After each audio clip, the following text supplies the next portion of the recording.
Hi, welcome to Copenhagen. Thanks for dropping in. Today I want to talk about light pads, what they are and how people use them for diamond painting.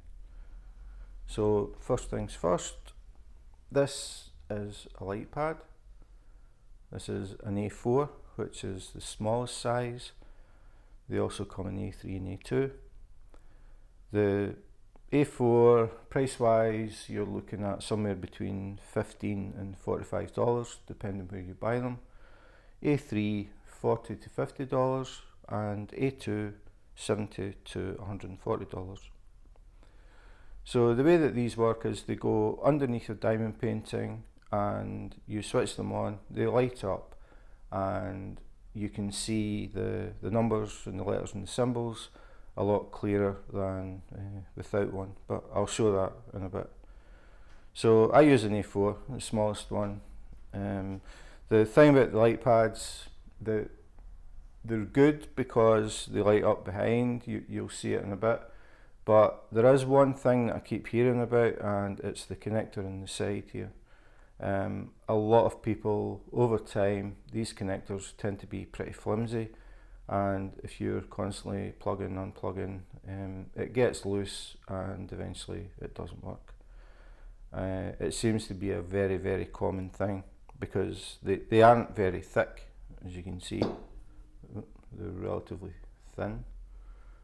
So it's got a connector in the end, and they tend to go, this is the main problem with them.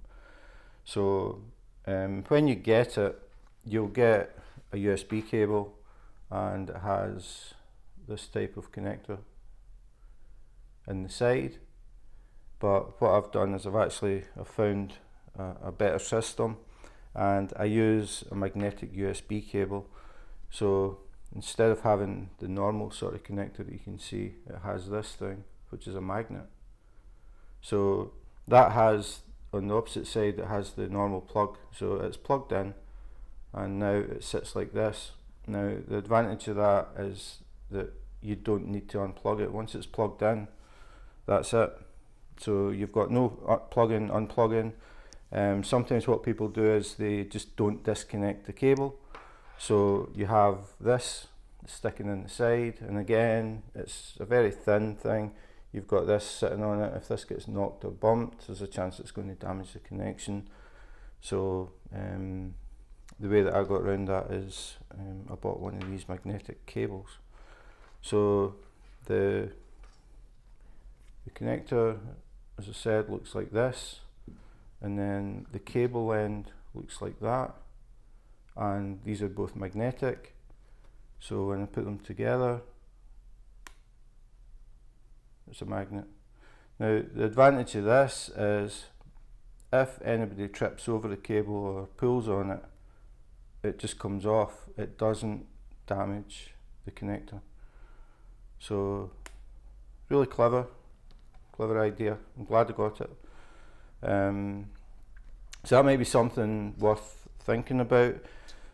This cable cost, I think it was about $20, but considering you're going to pay about that for your light pad, it just needs to break once, and then you have to buy another pad, and if you over time you probably have to buy another one.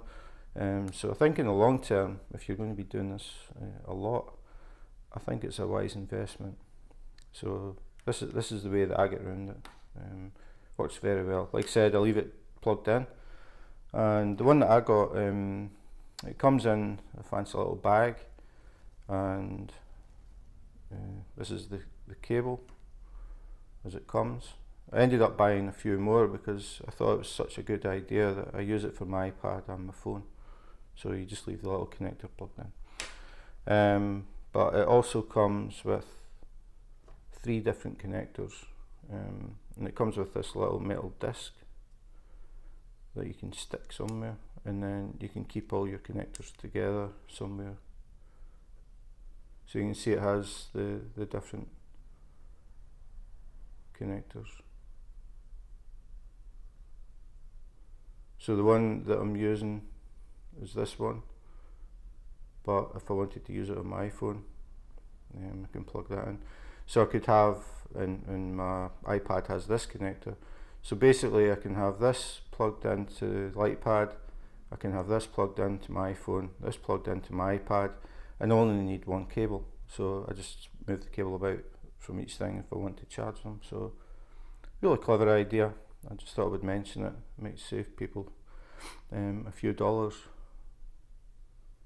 So that's just something that I found out about.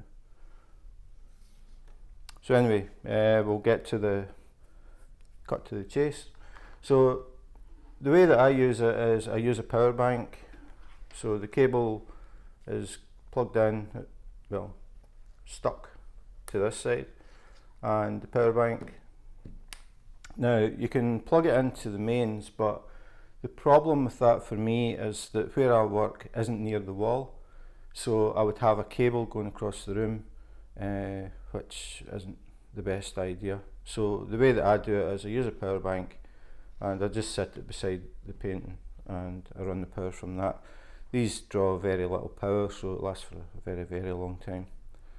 So all I do is switch it on.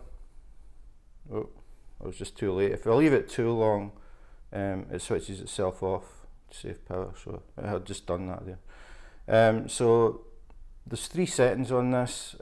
I would suggest checking to make sure that the one that you're going to get has 3 different settings, because you can adjust the brightness, which comes in really handy. The third setting can be pretty bright if you're using it where it's kind of dull in the room or dark in the room.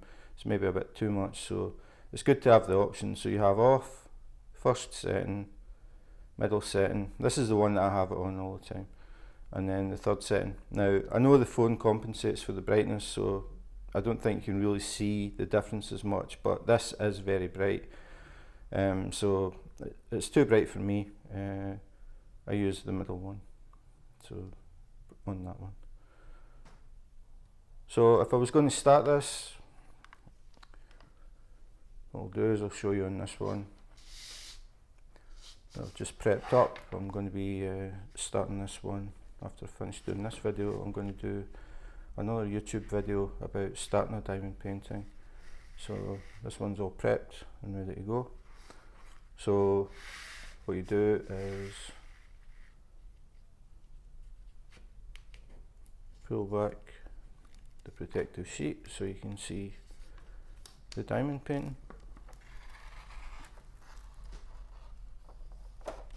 Now if I zoom into this, make sure I've got power. If I zoom into this and let you see what it looks like without the light pad, and if I put it, especially, it's really if you've got dark areas, it can be very hard to see them. So if I set it there and then switch light pad on and put it up, so you can see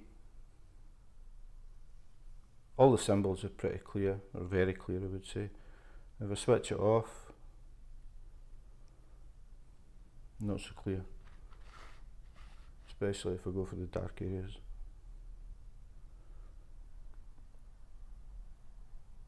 You can see how you can see that that's an E, but if I switch it off, it's kind of hard to see. Now I'm quite far away from the window, so I don't really have any natural light coming in a window to lighten things up, but I've got a light on above the picture, so I'll just dim that down. So that's the light off. If I go back to the full size, that's what it looks like just in sort of ambient room light, not near a window. Now if you're doing this for hours, it can be quite a strain on your eyes trying to make out these symbols. So I would say that the light pad is a must if you're going to be doing this for a long time. It's going to save your eyes a lot of strain.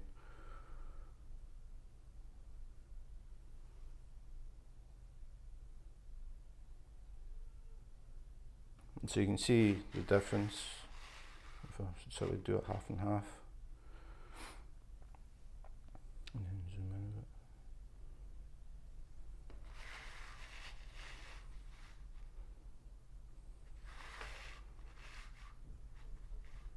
It makes a huge difference. You see as I move it along, you get a better idea what's in the picture. If I slide the light map down the way, you see how you can't see it as clear.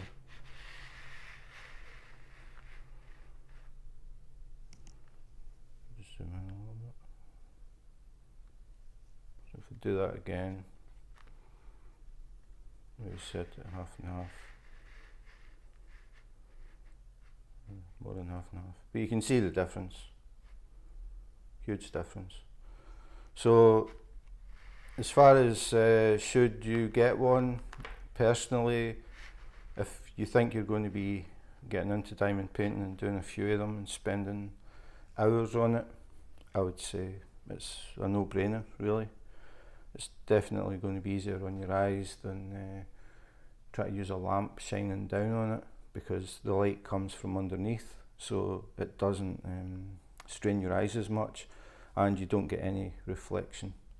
If you've got a light above it, you can different angles depending where the light is, you can get reflections on it as well. So I would say that this is definitely easier on your eyes. So that's it. Don't think there's anything else. Just wanted to cover what a light pad is, how people use them, and I think the magnetic cable is definitely a good idea if you want to save on wear and tear. So again, I thought that was a really cool idea.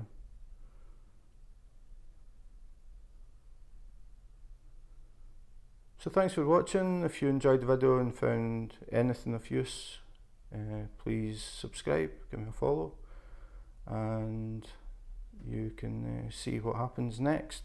The next video I'll actually be starting to work on this one, and I'll be explaining the way that I do it, where I start, and just the whole thing about the way that I do it. I know that people have all got their own techniques, but I think for people who are new, the more you see, the better. So I would encourage people, if they're thinking about diamond painting, to have a good search through YouTube, and you'll find some really good tips, and hopefully you find things that suit you. Everybody's different. We have little different quirks, I think. People do things different ways, but all I can do is show the way that I do it and explain why I do it, and hopefully it's of some use to somebody. So thanks again for watching. I hope to catch you again. Have a great weekend, and bye for now.